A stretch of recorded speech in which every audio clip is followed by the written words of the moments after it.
अस्सलामुअलैकुम, welcome to my channel. आज मैं अपने किचन में आप लोगों के लिए लौकी गोश्त की नहायत आसान और मज़ेदार सी रेसिपी लेकर आई हूँ। अगर आप लौकी को बीफ के गोश्त के साथ बनाएंगे तो इसका जायका और भी दुबाला हो जाएगा। वैसे लौकी गोश्त और टिंडे गोश्त लोग बहुत ज़्यादा खाना पसंद करते हैं, तो आज मैं अपने किचन में आप लोगों को लौकी के साथ ये सालन बनाना सिखाऊंगी और बीफ के साथ इसका टेस्ट और भी ज़्यादा मज़ेदार हो जाएगा। तो चलिए रेसिपी बनाना स्टार्ट करते हैं।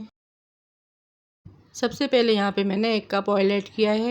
तेल जब अच्छे से गर्म हो जाएगा तो हम इसमें 4 मीडियम साइज़ की प्याज, जिसे मैंने बारीक बारीक कट कर लिया है, वो ऐड कर दूंगी और लाइट ब्राउन होने तक इसको फ्राई करूंगी। यहाँ पे देखिए प्याज हमारी गोल्डन ब्राउन हो चुकी है।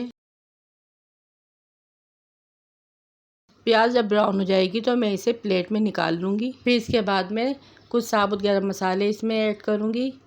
हाफ़ टी स्पून मैंने इसमें काली मिर्च ली है, जायफल और जावित्री का थोड़ा सा टुकड़ा लिया, दालचीनी की लकड़ी ली है, 2 बड़ी इलायची ली है और बादियान के फूल लिए, इसके टुकड़े लिए हैं, 1 चमचा ज़ीरा लिया है, 2 बड़ी इलायची ली है, 5-6 अदद लौंगे ली हैं मैंने साबुत। इन मसालों को ऑयल में डाल के हल्का सा कड़कड़ा लेंगे। फिर इसके बाद मैंने हाफ़ kg बीफ का गोश्त लिया है, इसको मैंने पहले ही अच्छे से धोकर वॉश कर लिया था, ये ऐड कर देंगे और इसी खड़े मसाले में इसको अच्छे से भून लेंगे।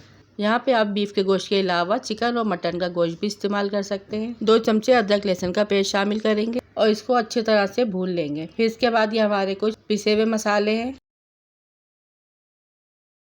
जिसमें 1 टीस्पून हल्दी है, 1 टेबलस्पून पिसा हुआ धनिया है और 2 टेबलस्पून पिसी लाल मिर्च है, 1 टेबलस्पून नमक है और हाफ़ टी स्पून पिसा गरम मसाला। ये सारे मसाले हम इसी गोश्त में ऐड कर देंगे और अच्छे से इसकी भुनाई कर लेंगे।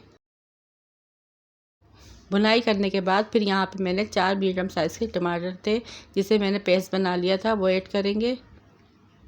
टमाटर का पेस्ट ऐड करने से इसकी ग्रेवी बहुत ही अच्छी और बहुत ही मज़ेदार बनती है। 1 गिलास पानी ऐड करेंगे और तकरीबन आधे घंटे के लिए इसको पकने के लिए छोड़ देंगे। गोश्त यहाँ पर हमारा बीफ का है, इसलिए इसमें ज़्यादा देर लगेगी। यहाँ पे आधा घंटा हो चुका है और अब हम अपना गोश्त चेक करेंगे।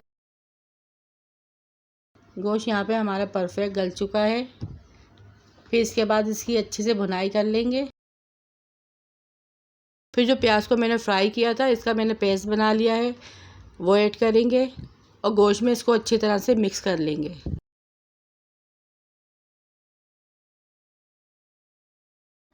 अब तकरीबन इसमें 2 से 3 गिलास पानी ऐड करेंगे, जितना आप शोरबा चाहें।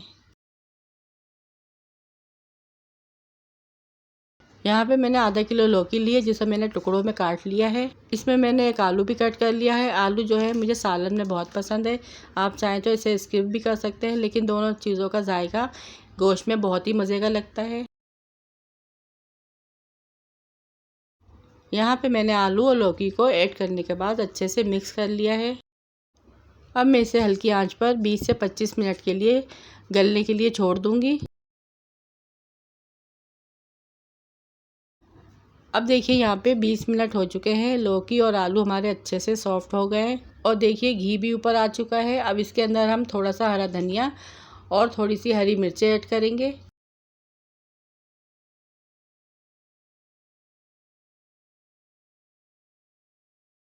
और यहाँ पे तैयार है हमारा मज़ेदार सा लौकी गोश्त। अब यहाँ पर मैं एक खूबसूरत से बॉल में इसे डिश आउट कर रही हूँ। खुशबू और जायका इसका इतना मज़े का था कि आप इसको दोबारा बनाने के लिए मजबूर हो जाएंगे। और देखिए ये कितना डिलीशियस और कितना यमी लग रहा है। आप इसे बॉयल्ड राइस और चपाती के साथ खाएं, बहुत ही मज़े का लगेगा ये सालन। ये थी मेरी मज़ेदार सी लौकी गोश्त की रेसिपी। पसंद आए तो एक लाइक ज़रूर कीजिएगा और चैनल को सब्सक्राइब लाजमी कीजिएगा, ये इम्पोर्टेंट है। अब मिलूंगी आपसे इसी तरह की मज़ेदार सी रेसिपीज़ के साथ। रखिएगा अपने प्यारों का ढेर सारा ख्याल, दुआओं में याद कीजिएगा। Thanks for watching. अल्लाह हाफिज़।